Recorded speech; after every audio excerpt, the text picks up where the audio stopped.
That started. All right.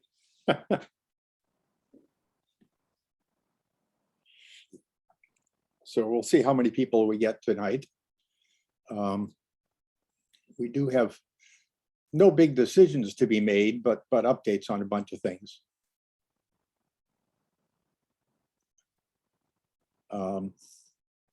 Also, I have some homework for people. Two places for people to go and take a look at over this next month to see what they think.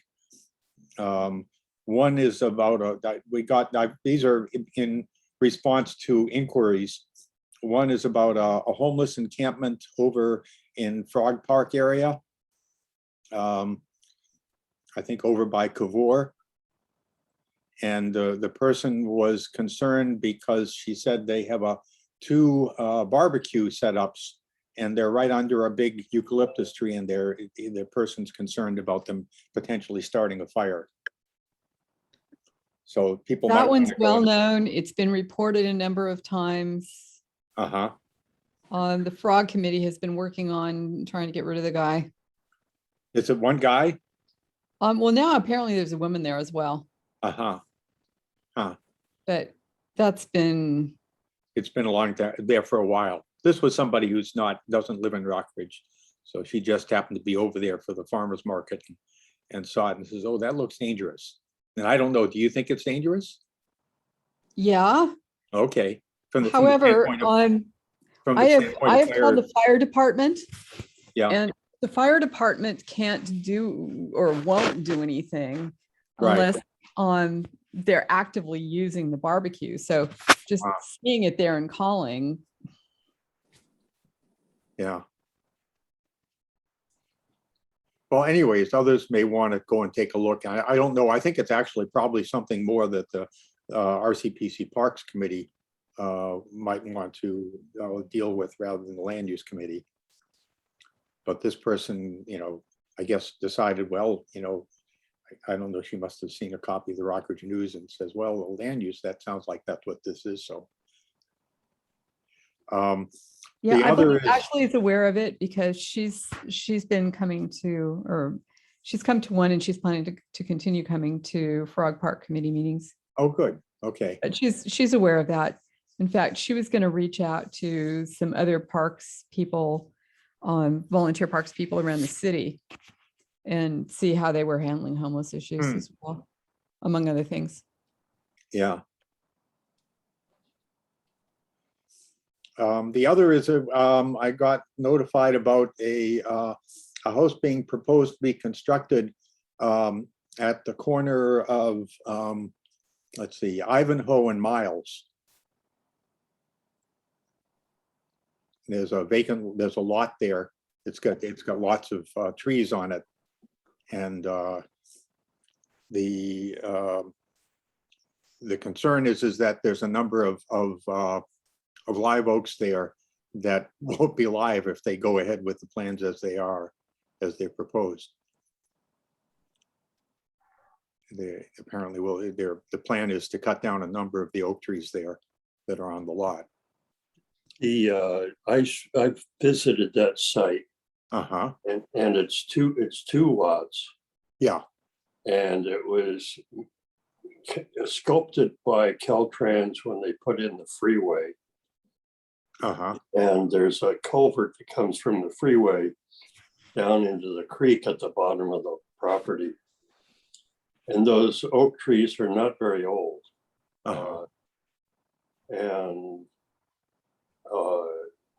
Personally, I don't have a problem with whatever they're doing there. I think it's Tom Anthony who is the developer. He built some houses on Howe Street in the block above Pleasant Valley. I know those. And in the cemetery. But there's not much buildable area on those lots. So if they take out a few trees, there's still a lot of trees that are going to be left. Uh-huh. Anyway, I've got a copy of what the plans, I got sent a copy of the plans, and I can put it up for people to take a look at. But I think the best thing for people to do would be to just walk by the site and see what they think. And then we could take it up again next month. I'll go ahead and show you the plan. Let's see, here we go. Okay, can you see that? I can see that, yeah. Yeah. So there, yeah, as you say, there are going to be two houses. I guess these are going to be garages. Mm-hmm. And I guess this is where the creek goes through. Right, that's a creek setback. Yeah. And let me see whether you can see, well, there's one oak there, there's another oak there, another oak there. There's a number of oaks. Yeah, there's three here. That's a laurel. Those are laurels. This is an oak. 18. They're not very big, is what I'm saying. Yeah. And when you look around, the site, there's a lot of trees. Yeah. I mean, we can be sure, we can, request that there are street trees, to help, buffer, that, to make it look like the other, houses on the block or whatever. But Yeah. Well, it looks like I'm not sure whether these are already there. There's an oak there and an oak there. Those look to be street trees. So, anyway. Yeah. Well, what I would ask is for people to take a walk by there and look at it and imagine that basically the houses are going to front on Ivanhoe. Mm-hmm. And though it looks like if you're thinking of it as an Ivanhoe lot, they're towards the front of the lots. And then the back of the lot is basically taken up by the creek setback. Right. And there are houses across the creek that were built by Lou DeCibio, who owned these lots before he died. Uh-huh. And I know about Lou because he was an architect developer that lived a couple of houses down the street from me. Yeah. Anyways, you can see there's on the bottom going out towards Miles is a right of way, and that goes over to the freeway off ramp. Uh-huh. And is a storm drain for the freeway. Uh-huh. And you will know where that is when you come down on the college off ramp, because there's a bump there that's been there for probably a decade of settlement from that drainage pipe under the ramp exit. If you drive on the right-hand side of that off ramp, you'll definitely find it. Or it'll find you. Yeah, and if you drive on the left, you won't bounce as much. Well, anyways, I'm actually more worried about, getting that fixed than I am about what's happening the trees down on Ivanhoe. Yeah.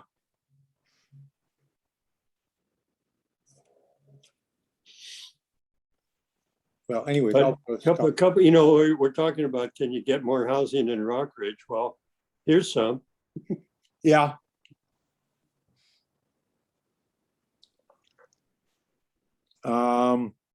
So let's see. Do we have a quorum yet? 1, 2, 3, 4, 5. I think we have to make, because we have nine formal members, so we have a quorum. But again, I don't think we have anything to vote on. I wonder whether Ken, do you know if there's anything new on the housing study? I know you folks that were saying you were going to start looking at the large lot. Yeah, nothing too much. Brian, who is doing some of the number crunching, has been really busy, and he's got new young child, but we are moving forward, albeit slowly, to try to probably take the 51st, I always forget what the Ridge as an example, and look at, given the economics, what could happen there and how much affordable housing could be for by the city. But we're not too close to having that yet. I Okay, think the hang up is that we need some help understanding from a architect or a designer how many units you could build on the property, but we're getting there. okay. Now, I know they had actually come up with a design for, I think it was 4 or 5-story buildings there. Yeah, we've seen that, and we're trying to figure out how to use it, but we Yeah. just need a reasonable number that could fit under some zoning assumptions. Yeah, I don't know if they even mentioned how many units they were talking about, Yeah, because it was going to be first floor retail. And then above that, I think it was actually going to be 3 of the buildings were going to be residential and 1 was going to be office. I think that would be rethought. I think if that parcel, and I know we're talking about that parcel in another context, but I think it would have very limited retail and no office, just given the realities of today. Uh-huh. So we're probably. Yeah, this was before COVID. This was in, Yep. I think maybe 2018, or maybe sometime maybe 2018 or 2019. Right. Okay, but you don't have anything, so nothing new to report there. Nothing other than we're still working toward it, and want to hopefully next month have a fuller set of things to discuss with the group. Okay. The second item on the agenda is an update on the 400,000 in mitigation funds that came out of the College Avenue Safeway settlement. And those of you who are on the board already probably have heard about this, which is that we had applied to Safeway for some of the money to start working on we had identified a number of pedestrian and bicycle improvements to mitigate the excess traffic that was caused by the Safeway. And so we submitted a proposal, and Safeway rejected it. Their argument is that there was supposed to be a left turn on southbound College onto Alcatraz, and that got vetoed by the city of Berkeley, and the Safeway claims that was because the people who lived on Alcatraz, where the traffic turning would go into, had objected. And they said, well, since these people were part of the group that were in the settlement, they have negated the ability of the settlement to move forward because they violated a term of the settlement agreement. Now, of course, that the problem is what the settlement agreement said is that we would not do anything to interfere with the construction and opening of the new Safeway, and of course the new Safeway opened even though that left turn lane didn't happen. So I'm not sure that they can make a good case that interfered with them moving forward with the project, because they went ahead anyhow. But aside from that, the other issue is that the traffic that we're dealing with is west of College, and the traffic lane that they are talking about would have affected traffic going east of College, not west of College. So I don't see how, from a traffic engineering standpoint, the lack of that light could cause traffic problems west of College. It doesn't, to me, it doesn't compute. But at any rate, we have gone ahead and because what the settlement agreement said is if there was a proposal made and Safeway rejected it, we could take it to the city planning director, and the city planning director would essentially arbitrate the dispute. And so we have submitted it to the planning director, and we're now waiting for the planning director to respond. What I've heard, I think Ronnie told me this, that she had talked to Dan Kalb's office, and Dan Kalb's office said that the planning director was talking to the city attorney's office to try and figure out whether there were any legal implications for him arbitrating this dispute. Which I don't see that there could be, because it's certainly something that both parties agreed to. I don't know. We'll have to see what happens with that. Hopefully, that will move forward. Stu, I think it seems reasonable to me that he would talk to the city attorney, but we should not give him an unlimited amount of time to have what amounts to a couple of phone calls. Right. No, I've already put in a phone call. He hasn't returned my call. Okay. And I guess the next step would be to ask Dan to nudge, give him a nudge. And then I guess if that doesn't work, then we go and see if we can get the mayor to give him a nudge. Mm-hmm. Yeah, I- Olga is aware of this. She's also aware that it's been dragging out. So I think Dan's office is definitely on this. I mean, it never hurts to remind them and check in and see how they're going, how far it's going with them, but they're definitely aware of it. Yeah.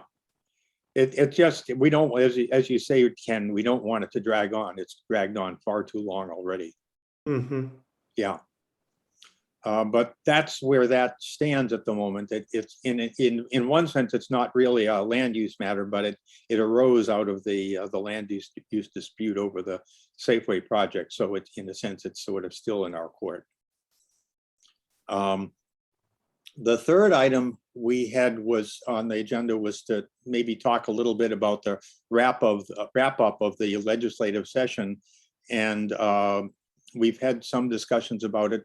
Basically, of the bills that were moving forward related to land use in Rockridge, 3 of them have been signed. There's another one still on the governor's desk that he may or may not sign. I haven't heard anything recently about it. And then and one of the bills didn't make it out of the state Senate. It got held in appropriations. So for those who are familiar with the bills, the 3 bills that got signed were SB 8, 9, and 10. And SB 8 is a bill that Nancy Skinner carried that extends a bill that she authored and got signed into law, I think it was 3 years ago.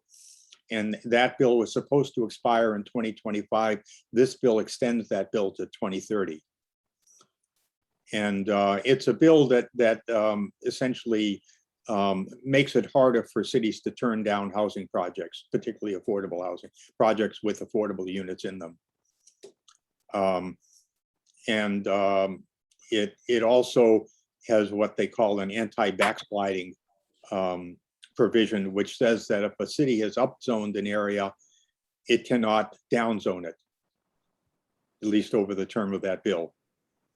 They basically, if let's say a city council decided to increase the zoning from, say, 15 units per acre to 30 units per acre, and a later city council decided that wasn't a good idea and wanted to bring it back to 15 units per acre, they would not be able to. So that has been passed. SB 9 essentially allows up to 4 units on what would have been a single family lot. It allows you to build 2 units per lot and also allows you to subdivide the lot. So you can start with one lot that would have 1 unit and make that into 2 lots and then build 2 units on each of those 2 lots. So get a maximum of 4 units, but it's up to the owner of the lot. And there is a provision which is kind of funny. It says that the lot owner has to sign an affidavit saying that they intend to live in one of those units for at least 3 years after they are constructed. The funny thing about that is it's really hard to see how you enforce that. How do you enforce that? Yeah. Can I ask? Because you would have to prove that the person intentionally or knowingly signed it knowing he didn't intend to live there. And he can always say, oh, I was intending to live there, but then things changed, and so I decided not to.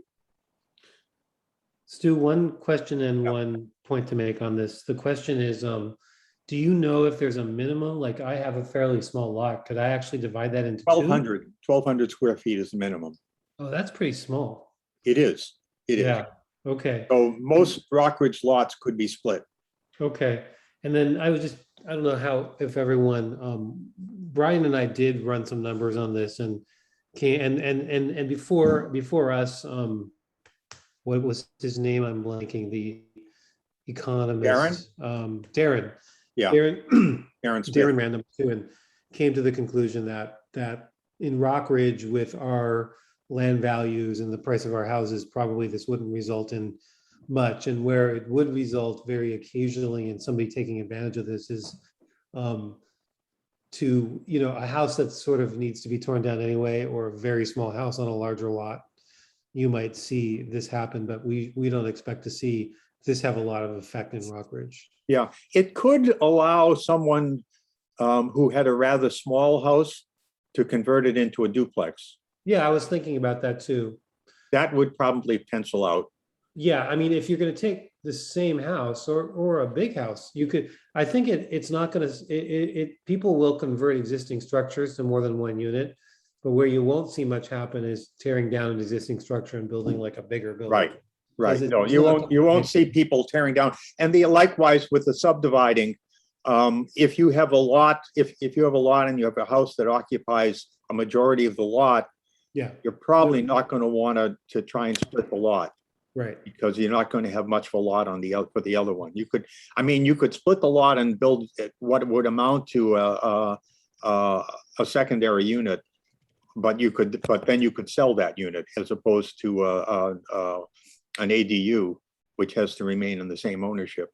And just to remind everyone, the bottom line is it costs so much to build and quite a bit to demolish that most of the time, if you're an owner of a house, you're just going to get more by selling your house to someone who wants to live in it than to a developer who has to go through all of that cost to demolish and then rebuild. Right. No, the tear down and build new doesn't work in Rockridge, but modifying it might, and building a second, if for example you have a large lot, which there are some, particularly in Upper Rockridge, there are some lots maybe as much as I think 6,000 square feet. And if you had a relatively small house on one of those large lots, you could split it and build a Right. second house on the other lot. And so I think most people's concerns, where they have concerns, are about people tearing down and building larger new buildings. I can only speak for myself. I don't think most people are too concerned if people turn a house into two units. I mean, it's the same building. So it seems like it's and from that standpoint, I think the more of concern bill is SB 10, right. which allows up to 10 units per parcel. Well, I just want to be, there is a nuance here. It doesn't allow it. It allows the city. It allows the city to do it without any environmental I don't want review. people to think that the state has just done this by fiat. All it does is say that city councils, through their normal legislative process, may do this, and they don't need an environmental review, which means it won't take as long. But you still would have to get the city council to do it. That's right.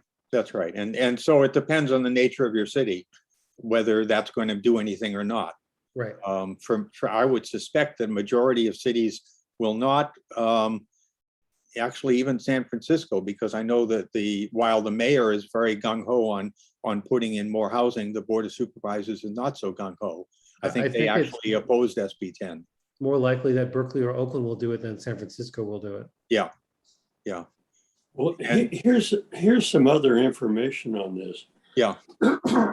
Is the Rm2 zone, which I believe is most of the residential below college, is if you have 5,000 square foot lot, which is 50 by 100, you are allowed 2 units. Right. And it's possible you could have 2 units even on a smaller portion, a smaller lot than that, a 40 by 100 foot lot. But I think there's a number of those lots. So you can have 2 legal units if you have 3 off-street parking places. Now, in addition to that, you get an attached ADU, a junior ADU, And if there's room left on the lot, you get a detached ADU.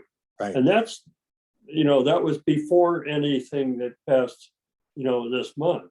Right, right. But I think, Stu, am I right that what would be, even though you're right, Glenn, that a lot of people can do that, you pointed out that you need a certain number of parking spaces off street, which, I for one could never provide on my lot. But I think maybe SB9 takes away It the does. parking. It knocks off the off-street parking requirement if you live within a half a mile of the BART So station, that which is pretty much all of is- Lower Rockridge.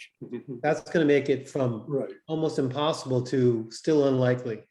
Yeah, and if you want to split your lot, you need to have two separate buildings as houses. Where in the RM2, you can have two flats. Yeah, So, it might be easier to do it under existing regulations before this. yeah. Well, one of the things it does is because a lot of Lower Rockridge is RM1 rather than RM2. And under RM1, you would need a use permit to get a second unit, to get a duplex. Yeah. But with SB9, you don't need the use permit anymore. It says of right. Okay. So that could make a difference. People who might want to put in basically take their small house and make it into a duplex could do that just by right. It's interesting to say, even though I think it's a statement that's more fanfare than actual practical change, but SB9 eliminated single family zoning in California, which is kind of a big deal, even though it's really not going to make a lot of change on the ground.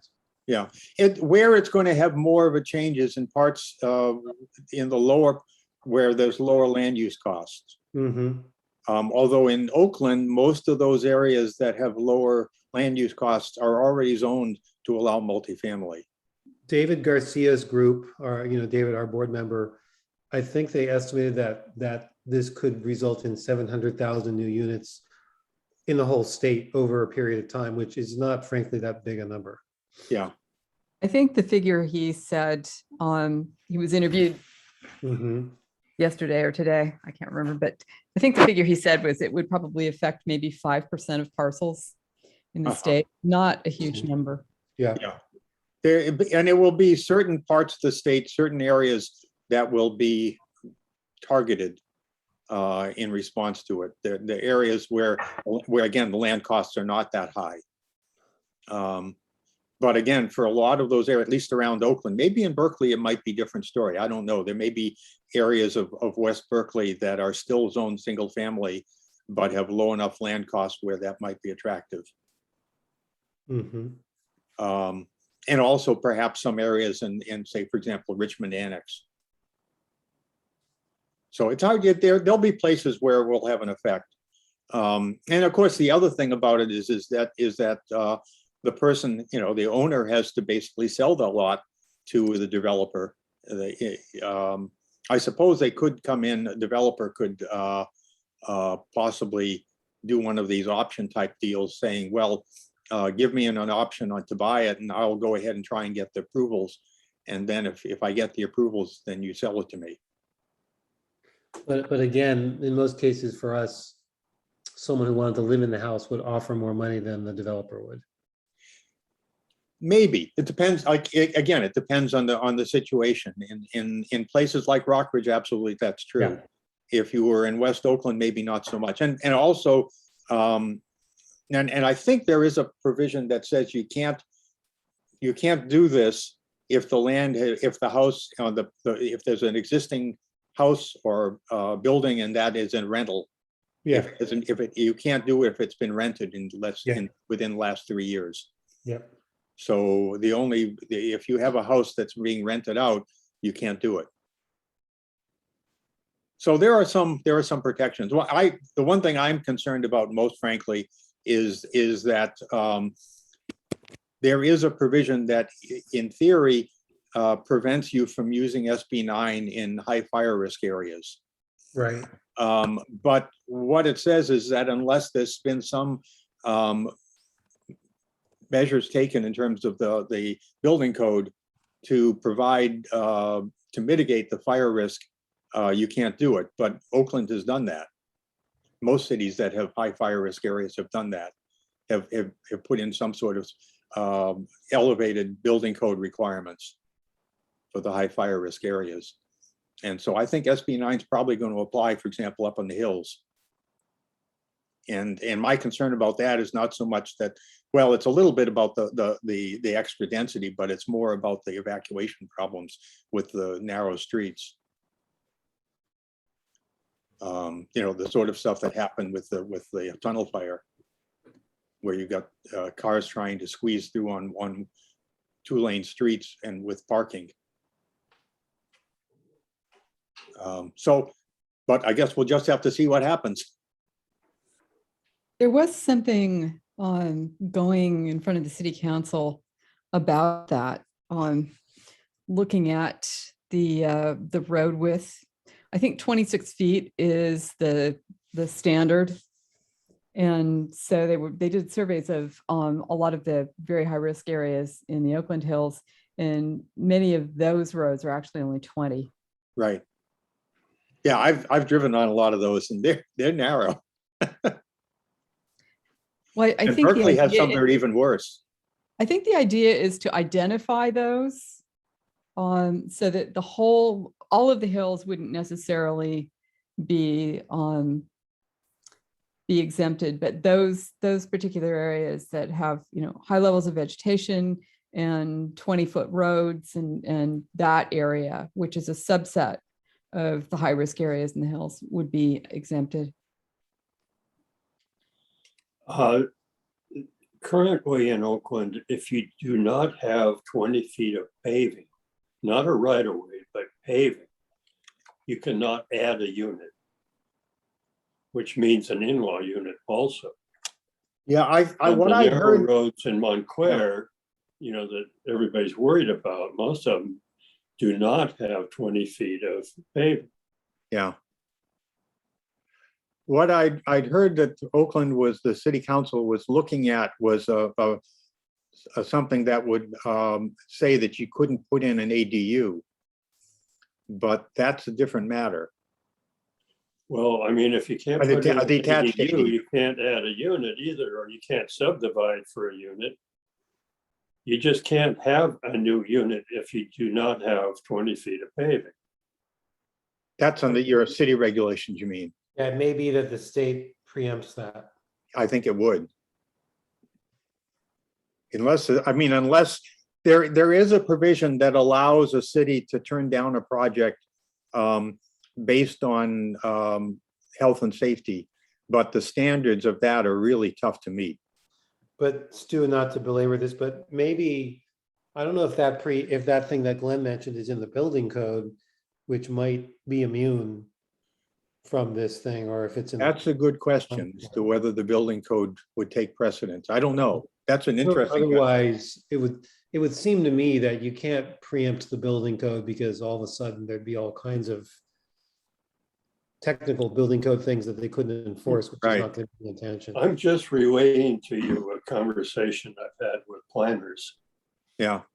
Talking about development of properties and saying that one in particular, we wanted to add a separate detached ADU, and it had the property it's up in the Oakland Hills, and it has a nice alley in the back.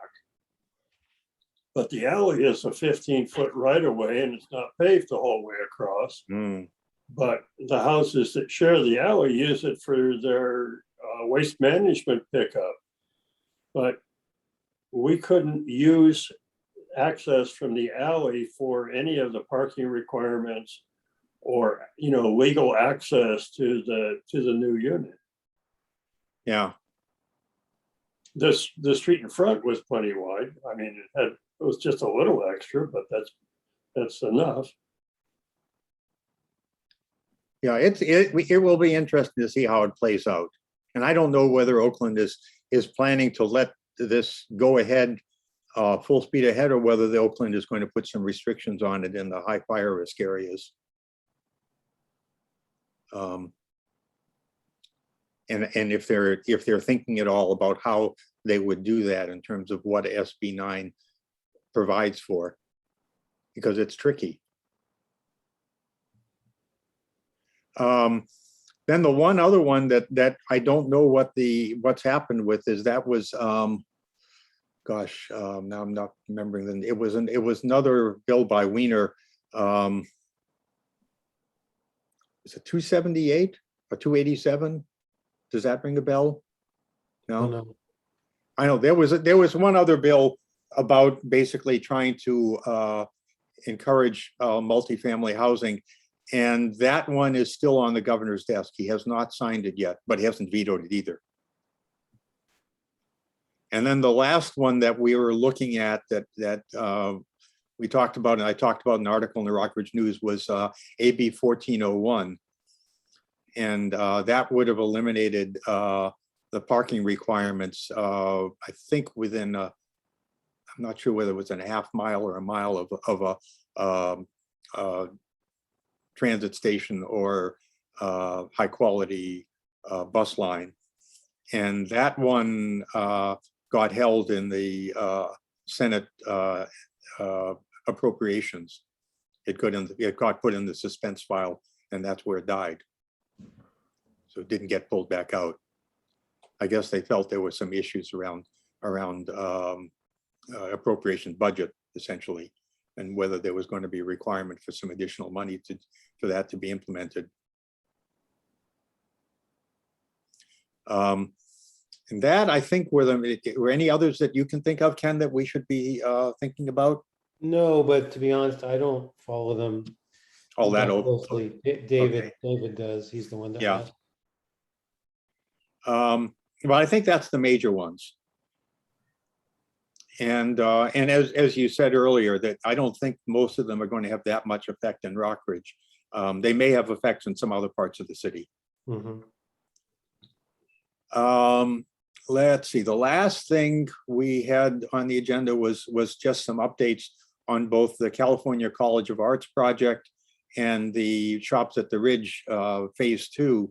And there's frankly not a whole lot to be said in either of those. We have been talking about trying to nudge the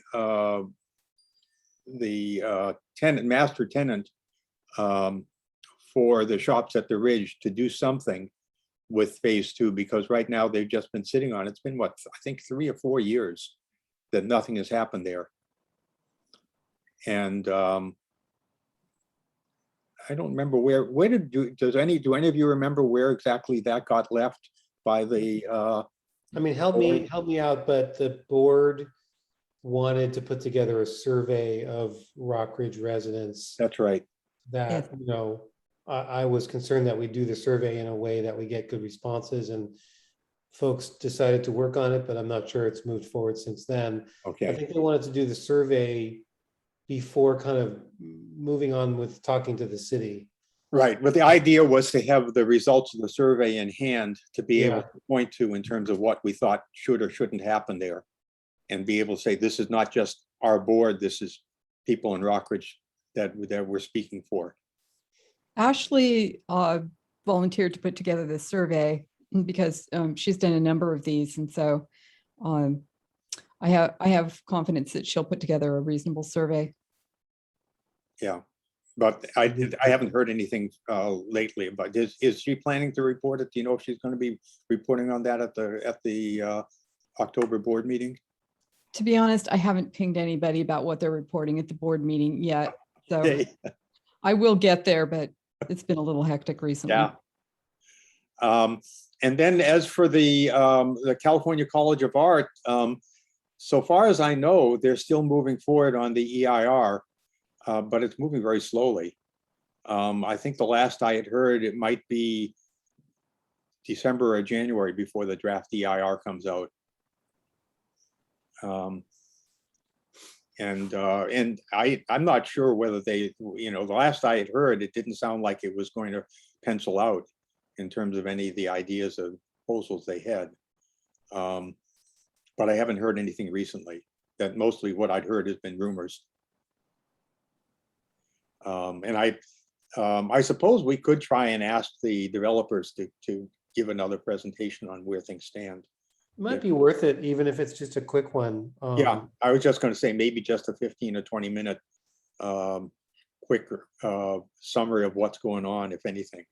I know those folks. Do you want me to reach out to them and see if, do you want them at land use or at the full board? Probably land use, right? I think to start off with just land use, yeah. I'm happy to ask Mark Babson to see if he wants to do that. Okay. Yeah, see what they see whether they're doing. I could also reach out to their public relations person, but I think it'd be better if you got direct contact with developers. That'd probably be better. Yeah, I know Mark. I'll reach out to Mark. I'm sure. Okay. I'm sure he'll be happy to, Yeah. come in and give us an update. I'll tell him that we don't bite. And that's, I think, about all we have on the agenda tonight, unless anybody else has anything they want to toss in. No? Okay, I'll ask a quick question. I mean, sure. it seems like we have good news about retail occupancy and not very many vacancies on College Avenue. And I'm still curious what's going in there next to Market Hall. But anything you have any news on that? The last I had heard was it was quite astounding. It was something close, it was above 90% occupancy, something like Really 97% amazing. occupancy. Much the highest, it was the highest in the city, actually maybe the highest in the East Bay. It was higher than Walnut Creek and it was higher than Berkeley. And then, as you know, they're in the midst of redoing the first floor of that large building. Let's see, I think it's the 5600 block of College. Oh yeah, that's right. So that's going to be, I think, three stores that will be available. And the person I talked to, who's a retail consultant, said he thinks they'll get snapped up. One of the people, one of the owners, not owners, but the rent tenants in one of those units has a sign on the window saying they are planning to come back and rent one of the units. So they may have already arranged that, pre-leased it. But I think that will be really very good if all three come in with retail. It will do a big boost for that area of College. Yeah. What's going on with the the rug store, Peter Papp's place, that it looks like it's been redone? That's going to be the Red Cross Donor Center. Ah, okay. And they are actually, I think that they were looking at trying to do an article in the Rockridge News about when that's going to open and what it will have there. Nice. So I think I'd heard that the open, well, let's see, actually, I take that back. I had heard back in the spring, I'd heard that they were thinking they'd be open about now, but obviously they aren't quite there yet. Has anyone heard what's going into that one next to Market Hall? Oh, let me think. I think I heard something, but I'm trying to remember what it was. I think it was actually retail, but I'm not sure. Don't know. At least I can't remember if I did know. Okay. But we can try and see if we can. I'll see if I can dig around and find any information on what it is. They're doing something. They've got the windows all papered up. Yeah. Actually, the place I would really like to see something happen with is the place next to it that used to be the used goods store. I forgot that that's actually another storefront. It's been so long. Storefront, yeah. Well, it's been, and what it's being used for, as I understand it, it's being used as essentially warehouse space for coal hardware, which is not supposed to be legal for street frontage. The paper on the front says Market Hall on it, I think, and because I think it's part of that building, right? It's owned by Market Hall. And I remember thinking, oh, maybe Market Hall is expanding into it and being excited about that, but apparently not. No. But yeah, I haven't heard anything else. And I'm trying to think if there are any other places the place that the restaurant next to oh God. What did that used to be called?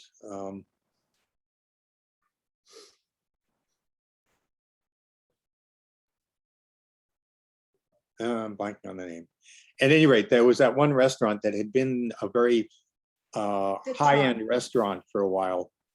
Was it Citron? Citron, yeah. That's been empty for years. It's been empty, but they have a for lease sign. Oh, is that new? That's relatively new. I think it's been up there maybe 6 months. Oh, And interestingly, it says for lease retail. oh, So it may be this is the first case. A few years back, we got the city to change its rules on use permits. That basically, if you have a use permit and you don't use it for, I think it's 3 years, it disappears. mm-hmm. And so you have to, if you're going to do retail, or you're going to have to apply for a new use permit.